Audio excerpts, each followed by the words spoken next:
The billionaire's betrayal and the architect's secret. Imagine this. The scent of fresh coffee hung in the air, a symbol of domestic bliss, when a man shattered 5 years of marriage with a single, brutal declaration, "I want a divorce, Eleanor." But the real shock came moments later, not from the shattered wife, but from a tiny, unexpected heartbeat. What happens when a woman loses everything, but gains the most precious secret of all, a secret that could destroy or rebuild an empire? The aroma of freshly brewed coffee filled the kitchen when James Montgomery dropped the words that would shatter 5 years of marriage. "I want a divorce, Eleanor." Eleanor Davies held her white porcelain mug, a wedding gift, as the dark liquid swirled gently. Her fingers tightened around the warm ceramic. "Is it because of Victoria Hayes?" she asked, with a calm she didn't feel. James looked away, focusing on the London cityscape that stretched beyond the panoramic windows of his penthouse in Mayfair. "I don't want to hurt you more than necessary." "Answering evasively is another way of hurting," Eleanor replied, placing the mug on the marble island. The clinking of the porcelain echoed in the tense silence. "Yes, it's her," James finally admitted, loosening the navy blue tie Eleanor had given him on their last anniversary. "Things just happened." Eleanor let out a bitter laugh. "Things don't just happen for 3 months straight, James. They're built, they're chosen, they're kept secret." James's face hardened. "I didn't want to have this conversation like this. And how did you want to have it? After your lawyers served me papers? Or when photos of you with her appeared in the society magazines?" James stood, smoothing his tailored suit. "The lawyers will contact you this afternoon. I've been generous with the terms." "Your generosity moves me," Eleanor replied, not moving from her seat. "Were you also generous when you offered her my position at the firm?" "That's different. That's business. Everything with you has always been business, hasn't it?" James picked up his Italian leather briefcase. "Let's keep this civil, Eleanor. Don't complicate things." "Complicate things." "As an architect at your firm for 7 years, as your wife for 5, did I ever complicate anything?" The silence was his only response. Eleanor waited until she heard the private lift closing before allowing the tears to fall. She stood mechanically, walking towards the master bathroom. Her reflection in the mirror showed the face of a 33-year-old woman who, until that morning, believed she had a perfect life. The dizziness came suddenly. She barely reached the toilet before throwing up the coffee and what little dignity she had left.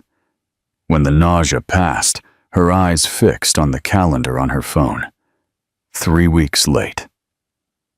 With trembling hands, she opened the cabinet under the sink.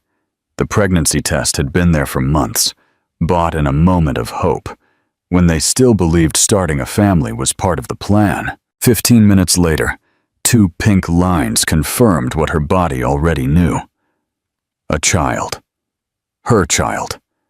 The child James would never know existed. The phone rang, breaking the moment. It was an email from the city's most prestigious law firm. Subject: divorce terms. Urgent. Eleanor rose from the cold floor, wiped her tears, and straightened her back. She had exactly 8 hours to clear her belongings from the office, find a place to live, and decide how she would face her new reality. The pregnancy test ended up at the bottom of her handbag. Her hand instinctively rested on her still flat stomach. "It'll be you and me against the world, little one," she whispered, as the morning sun bathed the city that would soon no longer be her home. What would you do if your world crumbled around you like this? Share your immediate thoughts in the comments. Don't forget to like this video and subscribe for the raw, emotional journey ahead. The Price of Freedom, the law firm, Sterling and Finch Associates, occupied the entire 20th floor of a tower in Canary Wharf. Eleanor gazed at the city through the large windows as she waited in the boardroom. The manila folder in front of her contained her sentence: an express divorce, the legal dissolution of 5 years in less than 2 weeks. "Mr. Montgomery has been considerate," explained Mr. Sterling, a 60-year-old man with designer glasses and an impeccable suit. The property in Surrey, a substantial financial compensation, and of course an exemplary letter of recommendation. Eleanor flipped through the pages without really reading them. And the firm? I'm afraid the terms are clear. My position as project director, Eleanor interrupted. A position I earned long before becoming Mrs. Montgomery. The lawyer cleared his throat. Contracts have specific clauses regarding post-divorce conflicts of interest. It's standard practice. Standard, Eleanor repeated, savoring the bitterness of the word. Like firing a 7-year employee for the crime of having been married to the owner. Madam Miss Davies, he suggested, I urge you to consider the generosity of these terms. Many women in your position. In my position, Eleanor slammed the folder shut. You mean pregnant and unemployed? The silence that followed was dense. The lawyer adjusted his glasses, uncomfortable. You didn't mention that detail in preliminary negotiations. Because it's not part of the negotiation, Eleanor replied, taking a pen from her handbag. Where do I sign? Miss Davies, this could substantially change the terms.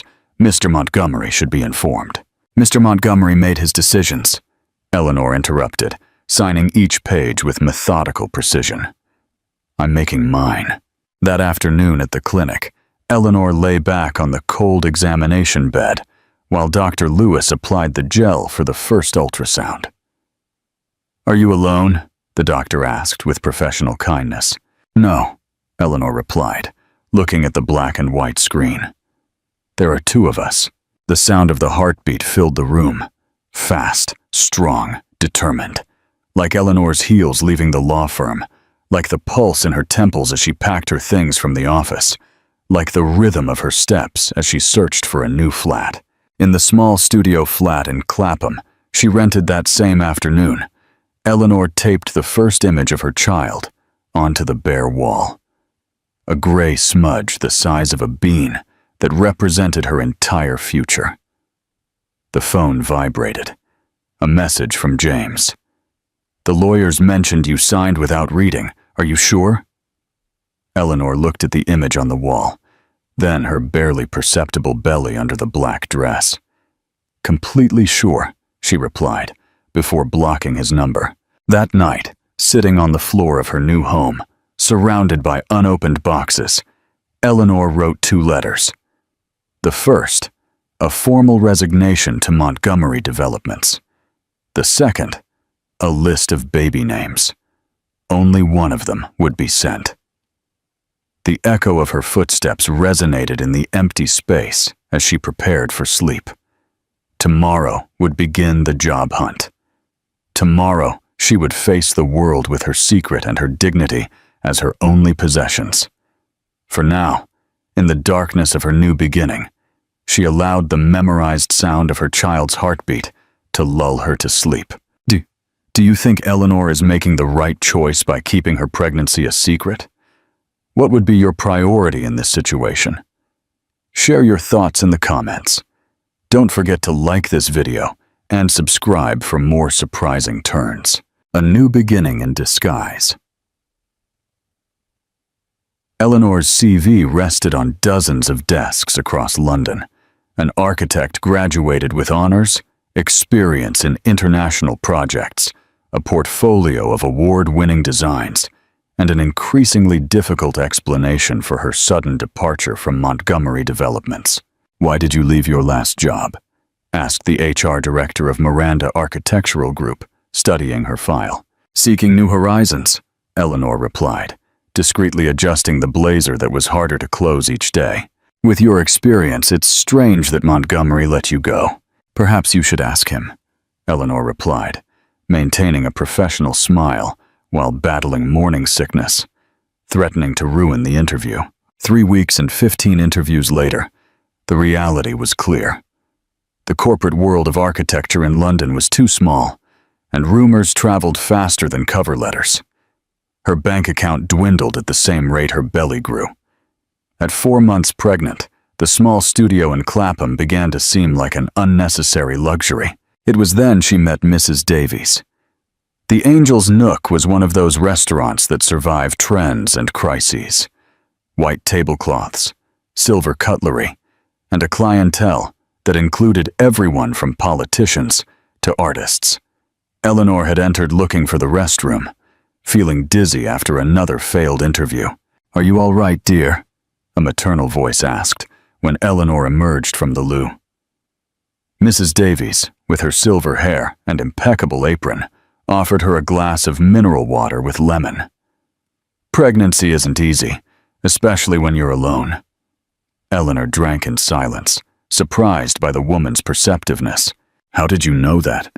30 years in the restaurant business, my child. One learns to read people." Mrs. Davies sat across from her. "Do you have experience in service?" "No, I'm an architect. And our building's hiring pregnant architects."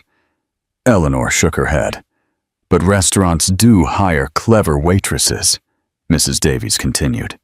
"The uniform is adaptable, the tips are good, and we have medical service." Everyone starts not knowing anything," Mrs. Davies interrupted. "But you look like you learn quickly." That night, in her flat, Eleanor contemplated the restaurant's card. Her university degree hung on the wall, next to the latest ultrasound. On her computer, the draft of another cover letter waited to be sent. "Sometimes you have to take a step back to gain momentum," she whispered, remembering her mother's words. The next day, Eleanor Davies, former project director at Montgomery Developments, was learning to balance plates and memorize the daily specials.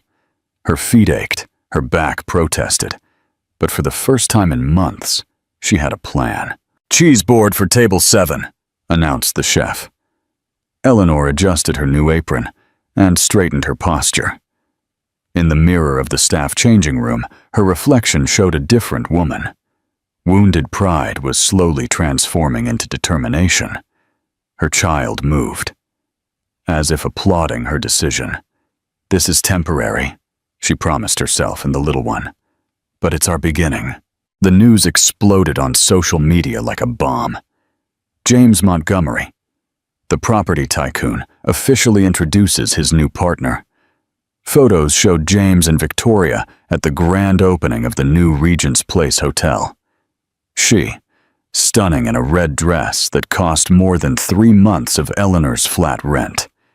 He, radiant with that smile he used to reserve for closing big deals. Eleanor found out while serving coffee at table 12 of the Angel's Nook. "Did you see?"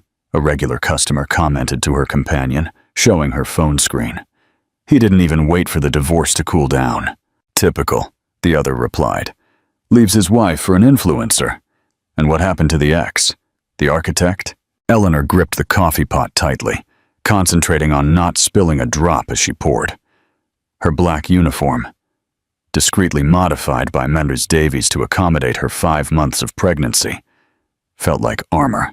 "Anything else I can get you, ladies?" she asked professionally. The women shook their heads without looking up from their phones, too engrossed in the gossip of the moment to notice the ex-wife standing next to them. In the kitchen, Eleanor allowed herself a moment of weakness. "Don't let it get to you," Mrs. Davies advised, appearing beside her with a tray of freshly baked bread. Those who flaunt their happiness on social media are often the most miserable. "It's not that," Eleanor replied, wiping away a treacherous tear. "It's just that today I got the best tip of my life. From Mr. Harrison, the architect, the famous hotel designer, my university professor. I was at his table for half an hour, talking about sustainability and bioclimatic design, and he didn't recognize me. To him, I was just another waitress." Mrs. Davies put down the tray and took Eleanor's hands. "Does that make you less of an architect, less of a professional, less of a mother?" The baby kicked as if answering the question. "Life takes many turns, my dear. I also had a university degree in my country before the crisis. Now I have a successful restaurant and 2 doctor sons. Degrees aren't lost by serving tables." The rest of the shift passed in a blur of orders, tips, and tired feet.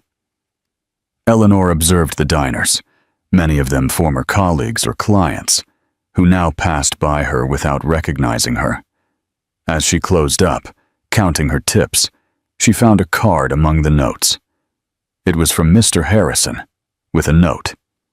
Excellent service and conversation. If you know any architecture students interested in postgraduate scholarships, have them contact me. Eleanor put the card in her handbag, along with the international master's brochures she had been secretly collecting. Her child moved again. You know something, little one? She whispered as she walked towards her flat. Sometimes the best opportunities come disguised as humility. That night, before sleeping, Eleanor updated her application for a master's in sustainable architecture in Barcelona. In the recommendation letter section, she wrote Mr. Harrison's name. Tomorrow would be another day of serving tables and smiling at strangers. But every tip brought her closer to her goal, and every client who didn't recognize her confirmed that her dignity didn't depend on who remembered her, but on who she chose to be. What do you think will be the biggest challenge for Eleanor as she secretly plans her future? Share your thoughts in the comments.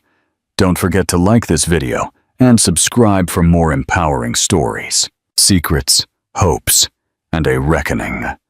Envelope from the Polytechnic University of Barcelona arrived on an October morning.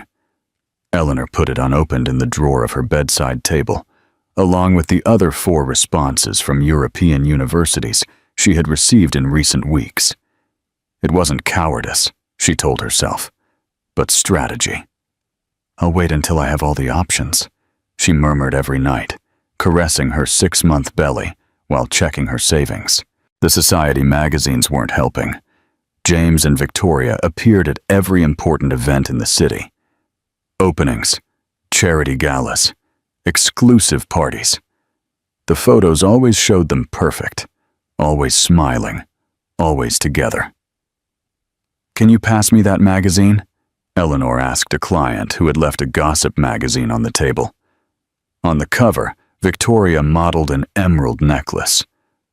Love changed my life, the headline declared. The interview talked about her relationship with James, their wedding plans, the house they were remodeling in Kensington. Your dad doesn't waste time, Eleanor whispered to her baby as she cleaned tables at the end of her shift. But neither do we. The nights were the hardest. In the solitude of her studio, Eleanor wrote letters she would never send. Letters to James telling him about the baby. Letters to her parents in Manchester explaining why she had turned down their help. Letters to her future child explaining her decisions. Dear baby, she wrote that night, today you weighed 800 grams at the ultrasound. The doctor says you're perfectly healthy. Your dad opened another building today. I saw it on the news, cutting the ribbon with the woman he chose over us. I'm not writing this with bitterness, but so you understand that sometimes silence is a form of protection. I didn't keep this secret out of revenge, but out of dignity. The phone vibrated, a message from her mother. My dear, are you sure you don't want us to come? A pregnancy isn't meant to be spent alone. Eleanor looked around her small studio. Architecture books shared space with maternity manuals. A baby mobile, a secret gift from Mrs. Davies, hung over the unassembled cot. I'm fine, Mom, she replied. I have everything under control. Her child's kicks had grown stronger. The doctor said it was an active baby, especially at night. Eleanor had developed the habit of reading architectural plans to him before sleeping. And this, little one, is Gaudi's Sagrada Familia, she explained, leafing through an architecture book. If we get that scholarship in Barcelona, we can see it in person. The envelope from Barcelona was still in the drawer, along with her dreams and her fears. Tomorrow, she promised herself. Tomorrow, I'll open it.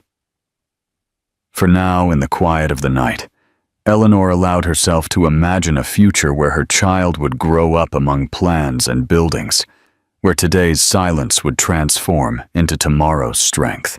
Sometimes, she wrote in her diary before sleeping, secrets weigh as much as lies. But you, my little architect, are the only secret that makes me stronger every day. It was Friday evening, and the Angel's Nook was full. Eleanor navigated between the tables with the experience of 3 months of practice, balancing plates and smiles with equal precision. Her black uniform, now noticeably adapted for her 6 months of pregnancy, had become a second skin. "Table 15, Montgomery reservation," announced Harry, the maitre d' during the shift change. Eleanor froze halfway to the kitchen. "James Montgomery? The man himself, with Miss Hayes and some investors." "Assign it to someone else," Mrs. Davies intervened, appearing from the kitchen. "It's Eleanor's section," Harry replied, checking his tablet. "And they specifically requested the terrace area." "I can—" "No," Eleanor interrupted, straightening her back. "It's my section. They're my tables." The entrance of James and his group caused the usual murmur of recognition among the diners. Victoria, spectacular in a gold dress, moved as if the restaurant were a catwalk.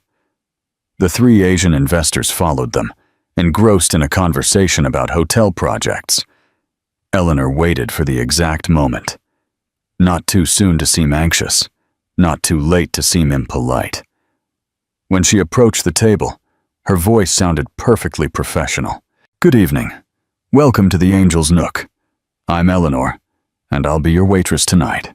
The moment James recognized her was etched in her memory.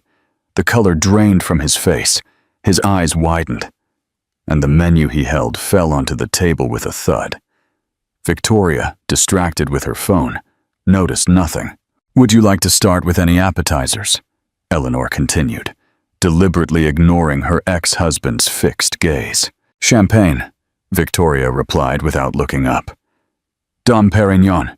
Excellent choice. For everyone?" The investors nodded. James remained silent, his gaze alternating between Eleanor's face and her obviously pregnant belly. In the kitchen, Eleanor allowed herself 10 seconds of panic before recomposing herself. Mrs. Davies squeezed her shoulder in silence as the bartenders prepared the champagne. The dinner unfolded like a surreal play. Eleanor served dishes, answered questions about the menu, and kept glasses full with an efficiency that would make any service director proud. James barely touched his food. "Everything all right with your steak, sir?" Eleanor asked with a professional smile. Yes, thank you," James replied, his voice hoarse. When it was time for dessert, Victoria finally looked up from her phone and looked directly at Eleanor. There was no recognition in her eyes, only the superficial evaluation some people reserve for those they consider invisible. "The bill," James asked abruptly, interrupting Victoria mid-order for tiramisu. At the moment of payment, their hands brushed as she passed the card machine. Eleanor felt the baby kick, as if recognizing his father's proximity. "Eleanor," James began as the rest of the group headed for the exit. "Have a wonderful evening," she replied, turning on her heel towards the kitchen. In the staff restroom, Eleanor vomited the dinner she hadn't had time to eat. When she came out, Mrs. Davies was waiting with a chamomile tea and a silent hug. "More tips than a whole month," Eleanor commented later, counting the notes with trembling hands. "Money doesn't buy dignity," Mrs. Davies replied. "And you, my dear, today you had more dignity than all that man's millions combined. Do you think this encounter will change James's perspective? How do you feel about Eleanor's resilience? Share your thoughts in the comments below. Don't forget to like this video and subscribe for the unfolding drama, the fallout, and the decision. The news spread through London like wildfire. The morning after the encounter at the restaurant, Eleanor's phone wouldn't stop vibrating with messages from numbers she had blocked months ago. "Is it true you're pregnant? Why didn't you tell us? Did James know?" James's mother, Lady Margaret Montgomery, was the first to show up at the restaurant. "Where is she?" she demanded, her elegant figure clashing with the peaceful lunch hour. "Where is Eleanor?" Eleanor emerged from the kitchen, her uniform impeccable and her face serene. "Lady Montgomery," she greeted with professional calm. "Table for one? Don't you dare treat me like any other customer. Is that baby my son's?" Mrs. Davies appeared like a protective shadow. "Madam, this is a respectable establishment. If you wish to have a private conversation, I suggest you make an appointment for another time." "An appointment? With the woman who hid from my son that he's going to be a father?" "With the woman your son abandoned without asking if there were consequences," Eleanor replied, her voice low but firm. "And yes, Lady Montgomery, this baby is as much a Davies as a Montgomery. But James renounced any rights when he signed the divorce papers without asking questions." "This is unacceptable. I'll speak to the lawyers." "Speak to whoever you like," Eleanor replied. "But now, if you'll excuse me, I have tables to attend to." Next was Catherine, her former sister-in-law, more diplomatic, but equally insistent. "Eleanor, please," she pleaded during her afternoon visit. "James is distraught. He's not eating, not sleeping. And where was that concern when he left me for an influencer? He made a mistake. We all make them." "No, Catherine. A mistake is confusing salt with sugar. What James did was a choice." The calls from lawyers began that same afternoon. Eleanor directed them all to her own solicitor, a young but brilliant professional whom Mrs. Davies had recommended. "They can't force you to do anything," he assured her during a brief consultation. "You signed a waiver for spousal support. The baby wasn't in the divorce terms because you didn't declare it. Legally, you're protected." James tried to contact her directly 3 times. The first, through a floral arrangement sent to the restaurant. Eleanor donated it to the nearby hospital. The second, by waiting for her outside work. Mrs. Davies chased him away with threats of calling security. The third, with a letter that arrived at her flat. "My love," it began. Eleanor tore it up without reading further. At her next medical checkup, the doctor noticed her tension. "The baby is perfect," she assured her, "but you need to reduce stress." "How?" Eleanor asked, looking at the ultrasound image. "When everyone seems to feel entitled to an opinion about my decisions." "Because they are your decisions," the doctor replied. "And so far, all of them have been for the good of this little one." That night, Eleanor finally opened the envelope from Barcelona. The scholarship was full. Tuition, living expenses, international health insurance. An escape. A new life. "What do you think, little one?" she whispered, stroking her belly. "Ready to start again?" The baby kicked, as always, at the exact moment. Do you think Eleanor is making the right choice to leave for Barcelona? What would you do in her situation? Share your thoughts in the comments below. Don't forget to like this video and subscribe for the powerful conclusion. The Architect's Ascent and a Tycoon's Fall. The exclusive appeared in Society Weekly. Victoria Hayes and her demands for her wedding to James Montgomery. The article detailed the influencer's whims, a private island in the Maldives, a £500,000 dress, and a guest list that included half the entertainment world. "Look at this," Harry commented, showing Eleanor the magazine during her break. "Your ex isn't holding back on expenses." Eleanor smiled as she munched on an apple. Her 7th month of pregnancy had made her especially hungry. High prices don't guarantee happiness, but the real crack in the perfect facade appeared a week later. Eleanor was organizing the restaurant's cellar when she overheard a conversation between 2 executives at the next table. "Montgomery is losing control," one was saying. "The Battersea Power Station project is 2 months behind schedule." "It's that new girlfriend of his," the other replied. "She's got him distracted. Did you know she demanded to be the official face of all new developments? Well, I heard she's pushing to be appointed creative director. No experience, no qualifications, nothing." Eleanor continued her inventory, but her ears remained alert. It wasn't unhealthy curiosity, she told herself, but business intelligence. That same afternoon, Victoria appeared at the restaurant with 2 friends. She didn't recognize Eleanor, who had served her months ago. "I need James to sell that awful Mayfair penthouse," she heard her say between sips of martini. "I'm not living where he lived with the ex. Besides, my reality show architect says we can build something more Instagrammable." "Reality show?" one of her companions asked. "Victoria's Perfect Life. It premieres next month.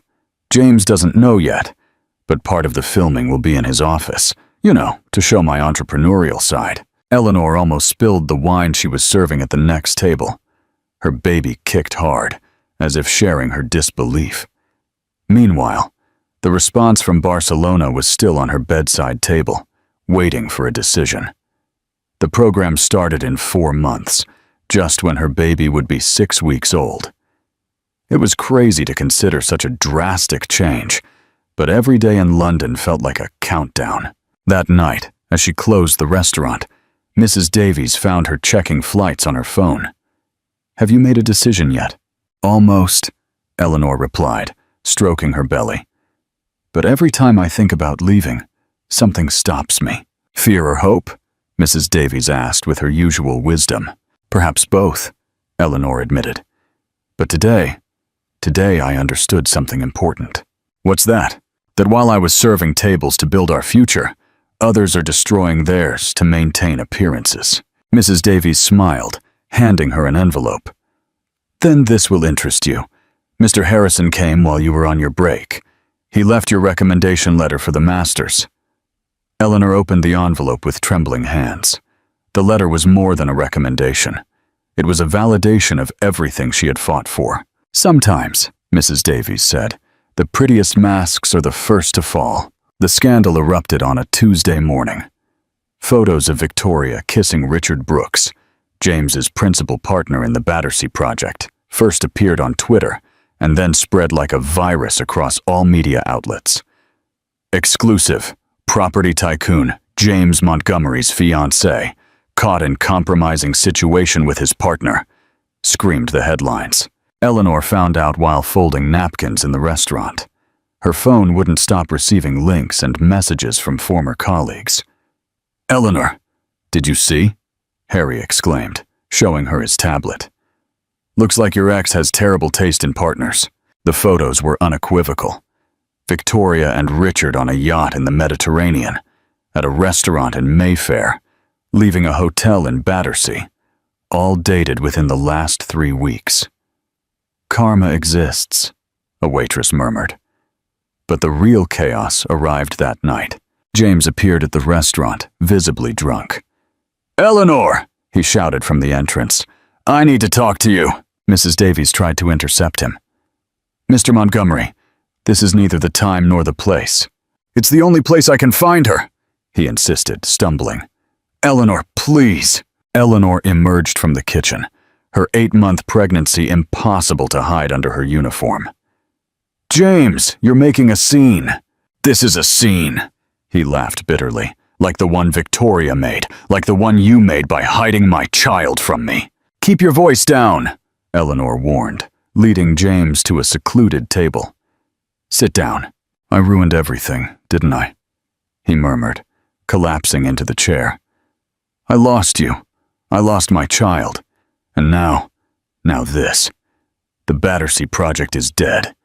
Richard had the key contacts. Without him..." James ran a hand over his face. "And Victoria, she..." "I'm not your therapist," Eleanor interrupted. "And this isn't the time." "Then when?" "When our child is born, when you go to Barcelona." Eleanor tensed. "How do you know about Barcelona?" "I have contacts at the university." "Eleanor, please don't take my child away. We can try again. We can..." "No," she cut him off firmly. "There is no we can. You chose, James. I chose too, and now choose to leave before I call security." As 2 guards escorted James out of the restaurant, Eleanor felt a contraction. Not labor, but Braxton Hicks, her doctor had explained, her body rehearsing for the real moment. That night, in her flat, Eleanor finally replied to the email from Barcelona, accepting the scholarship. As she wrote, news on the television showed the fall of Montgomery Development's stock and rumors that several investors were withdrawing from the Battersea project. "Sometimes, little one," she whispered to her belly, "the end of one story is just the beginning of a better one." The baby kicked, as if agreeing with her. In 2 weeks, she had her last ultrasound. In a month, her last day at the restaurant. And in 6 weeks, if all went according to plan, they would be on a plane to Barcelona. The end had arrived, but it wasn't the one James had imagined. What a twist! Did you see this coming? Share your surprise and thoughts in the comments below. Don't forget to like this video and subscribe for the ultimate transformation. A new horizon the day James appeared at her building with a bouquet of white roses and a box from Bond Street's most exclusive jewelry store. Eleanor was packing the last of the architecture books she hadn't yet shipped to Barcelona.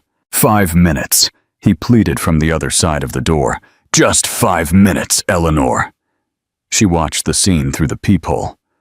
James Montgomery, the property tycoon, looked disheveled and tired. So different from the man who had left her 8 months ago. "The neighbors will call the police if you keep knocking like that," Eleanor warned, finally opening the door. "You look," he murmured, his eyes fixed on her 9-month belly. "Beautiful." "What do you want, James?"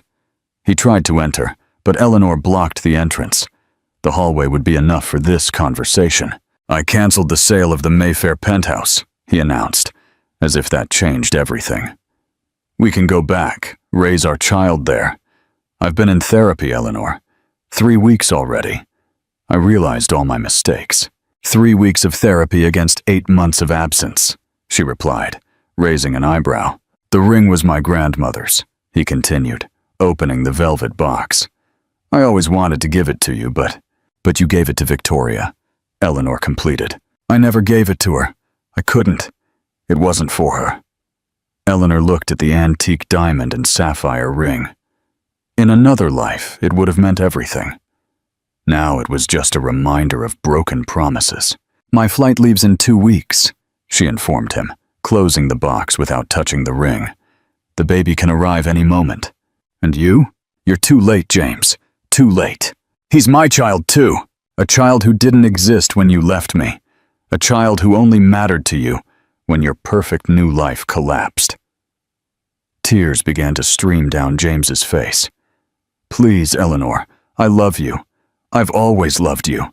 Love isn't an insurance policy you can claim when everything else fails," she replied, feeling a real contraction this time. "And now I need you to leave." "Eleanor, they're waiting for me at the hospital," she interrupted, breathing deeply. "The baby is coming." James paled. "Let me take you. Mrs. Davies is downstairs. She'll accompany me." "I'm the father!" "You're the man who abandoned us," Eleanor corrected, holding her belly. "And this moment is mine."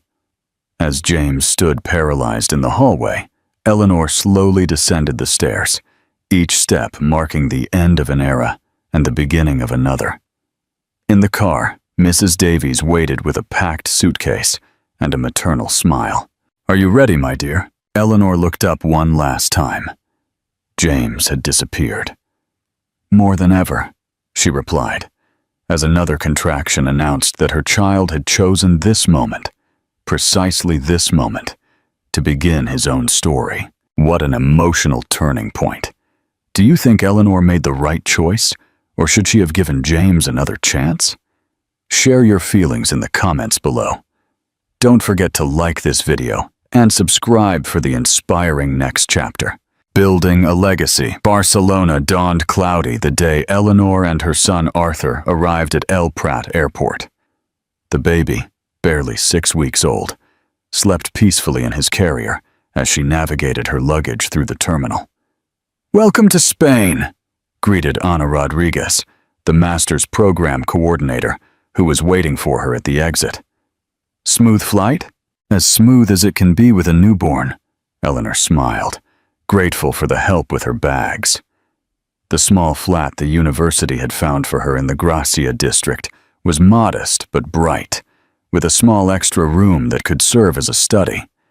The white walls reminded her of a blank canvas, waiting to be filled with new memories. "Babies are welcome in all classes," Anna explained as she helped her settle in. "The university has a nursery on campus, but we understand if you prefer to have him with you during the first few weeks." News from London arrived like distant echoes. James had resigned as CEO of Montgomery Developments. The company was now in the hands of a board of directors. The Battersea Power Station project had been permanently cancelled. Victoria had gotten her reality show, but the ratings were disastrous. Rumors placed her in Los Angeles, trying to relaunch her career as an influencer with limited success. Eleanor immersed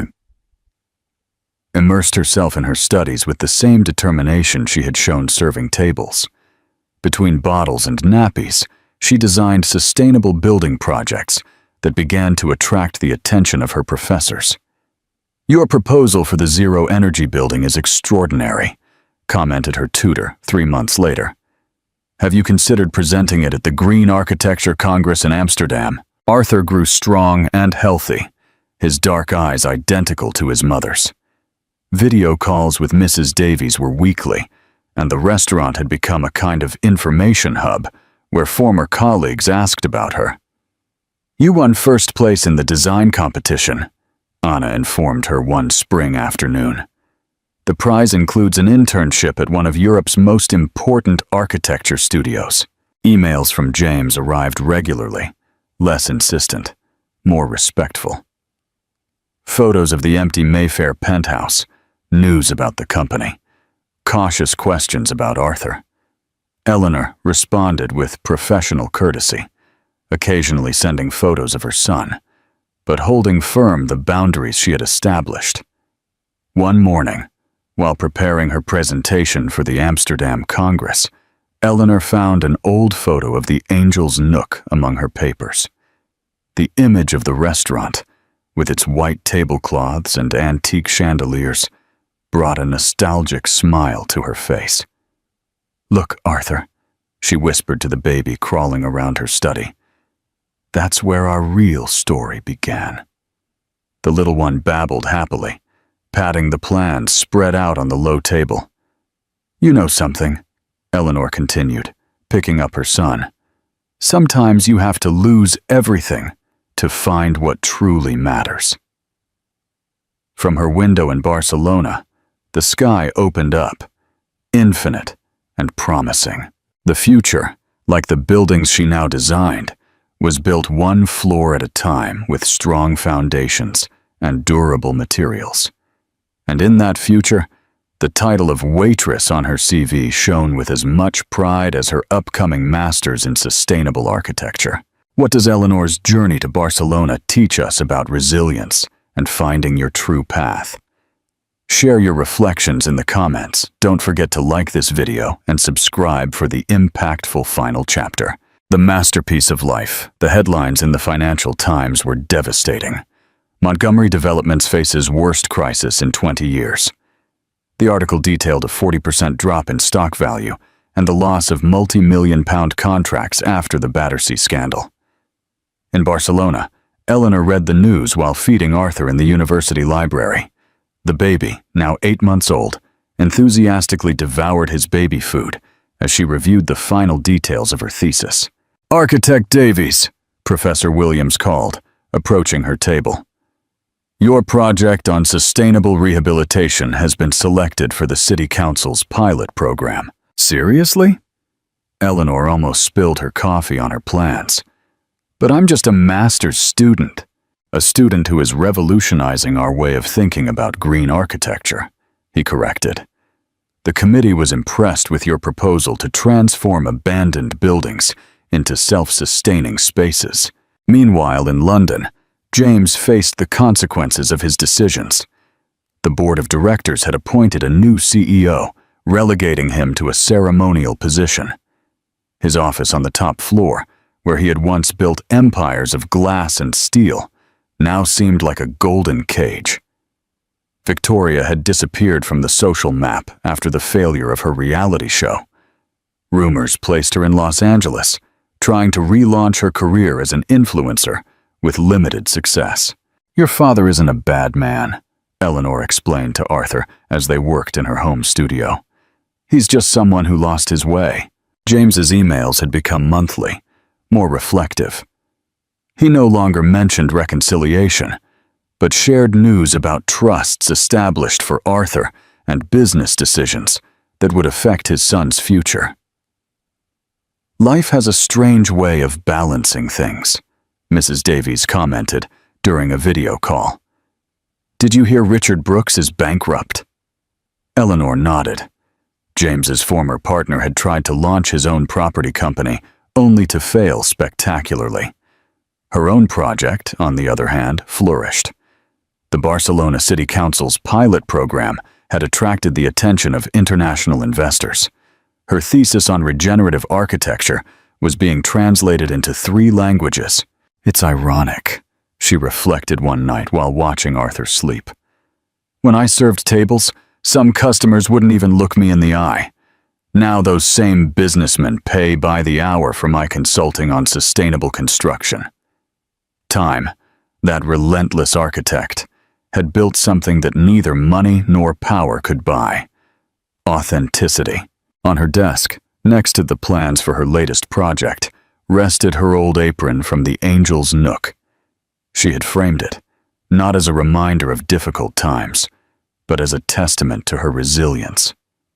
"Consequences," she wrote in her diary that night, "are not punishments or rewards. They are simply the echo of our own debarrens." Arthur stirred in his cot, murmuring in his sleep. Eleanor smiled, thinking of how every decision, every moment of pain and triumph, had led her exactly where she needed to be. A year and a half after her departure, Eleanor returned to London, this time not as James Montgomery's wounded ex-wife, but as the keynote speaker at the International Sustainable Construction Congress. "Look who's on the cover," Mrs. Davies exclaimed, showing her Architecture Today magazine.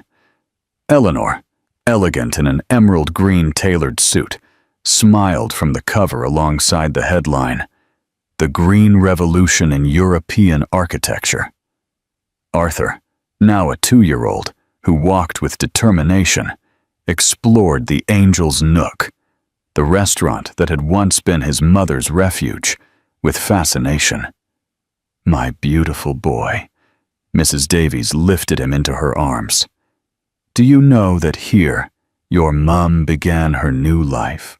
The reunion with London was like waking from a long dream. The city had changed, or perhaps it was she who had changed.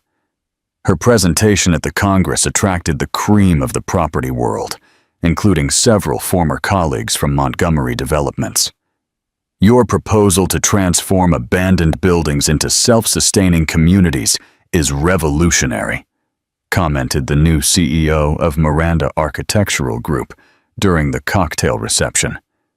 "Would you consider a strategic alliance?" Eleanor smiled, remembering that failed interview 2 years ago. "Send the proposal to my office in Barcelona. My team will evaluate it." News of her temporary return spread quickly. James requested to see her through his solicitors, a formal meeting to discuss Arthur's future. They met in a neutral cafe, far from the places they once shared. James had aged more than was due in 2 years. The gray hairs at his temples and the lines around his eyes told the story of his defeats. "He looks like you," he commented, watching Arthur play with his crayons. "He has your determination." "And your sense of timing," Eleanor replied. "He always knows when to make a dramatic entrance." The conversation was civil, adult. They discussed visits, holidays, education. They didn't mention the past. There was no need. The wounds had healed, leaving only lessons. "I saw your presentation at the Congress," James said as they parted ways. "You're changing the world, Eleanor. I always knew you would." "Sometimes," she replied, "we need to lose our way to find our true north." That night, on her last visit to the Angel's Nook, Eleanor once again wore the black uniform, this time by choice. She served tables for an hour, amidst laughter and nostalgic tears. "To never forget where we came from," she explained to Arthur, who watched her fascinated from Mrs. Davies's arms. The lights of London shone differently now, more like guiding stars than fireworks. In her suitcase, along with her return ticket to Barcelona, she carried 3 new contracts and a certainty. She had found her path, and it was more beautiful than she had ever imagined. What an incredible journey of resilience and transformation. What does Eleanor's story teach you about finding success and happiness after adversity? Share your deepest thoughts in the comments below. Don't forget to like this video and subscribe for more inspiring, true-to-life narratives. The circle closes.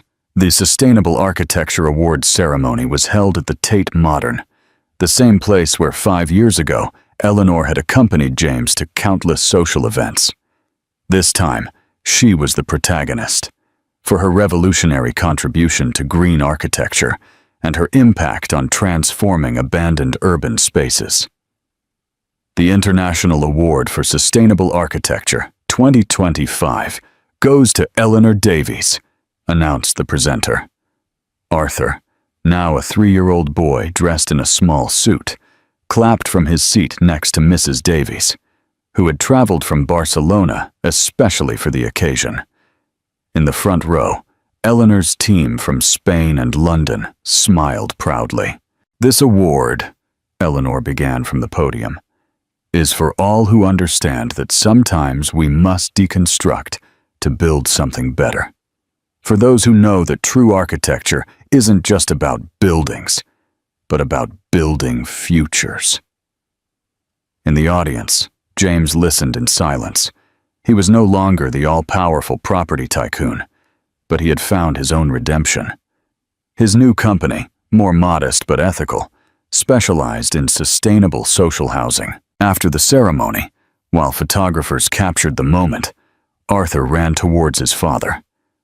James lifted him with a natural ease that only time and maturity had managed to build. "Congratulations," James said, approaching Eleanor. "The project in Amsterdam is impressive." "Thank you," she replied with a genuine smile. "I heard about your social housing initiative. It's admirable." At the cocktail party, Society magazine circulated with the latest gossip. Victoria Hayes had returned to London, this time as a second-rate real estate agent. Her reality show was just a shameful memory on YouTube. "Life has a curious way of putting everyone in their place," Mrs. Davies commented, watching Eleanor interact with international investors. The Angel's Nook now had a branch in Barcelona, managed by Mrs. Davies' eldest son, where Eleanor regularly had lunch with her team. Her old black apron remained framed in her office, alongside her awards and recognitions. "Mummy," Arthur called, tugging at her evening gown. "Can we go eat at Granny Davies' restaurant?" Eleanor looked around. The elegant museum, businessmen in expensive suits, champagne glasses. Then she looked at her son, at Mrs. Davies, at her team, even at James, and smiled. "Yes, my love. Let's go back to where it all began." The circle had closed, not like a prison that confined her, but like an embrace that had made her stronger.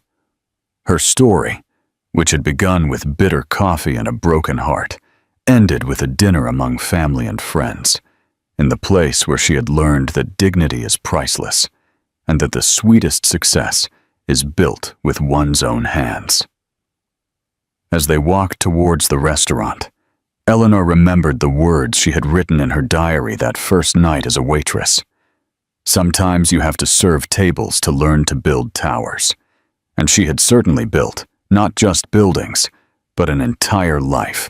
The awards ceremony was held at the Tate Modern. Afterwards, as they were leaving, Arthur, still excited, ran up to Eleanor. James, who had been observing from a distance, approached. "Congratulations, Eleanor," he said. "Your work is truly inspiring." "Thank you, James. And your, with the social housing, is admirable." Later, at the Angel's Nook, Arthur, nestled between Eleanor and James, looked up. "Mummy, Daddy, why aren't you together?" Eleanor and James exchanged a look. "Sweetheart," Eleanor began, "sometimes people grow in different directions, but that doesn't mean they stop caring about each other, especially when there's someone as special as you involved." James nodded. "Your mom and I are very happy being friends, and we're both here for you. Always." Arthur, with the simple wisdom of a child, seemed to accept this. "Okay," he said, then looked at his mum. "Can I have another piece of cake?" Eleanor smiled. "Of course, champion." As the night ended and the last guests left, Eleanor, James, and Arthur sat on the steps of the entrance, the sounds of the city fading into a gentle hum. Eleanor looked at Arthur, safe and happy between them. She had built a life on her own terms, found success through hard work and integrity, and learned that true family extends beyond traditional definitions.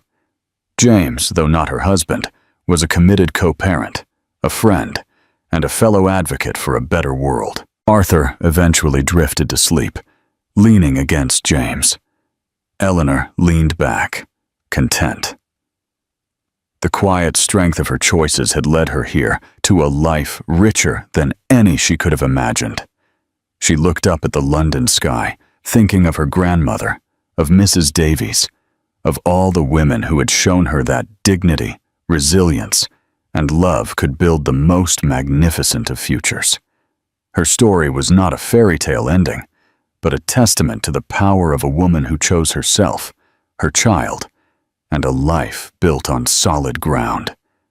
And in that, she found her forever. What an incredible journey of resilience and transformation. What does Eleanor's story teach you about finding success and happiness after adversity? Share your deepest thoughts in the comments below. Don't forget to like this video and subscribe for more inspiring, true-to-life narratives.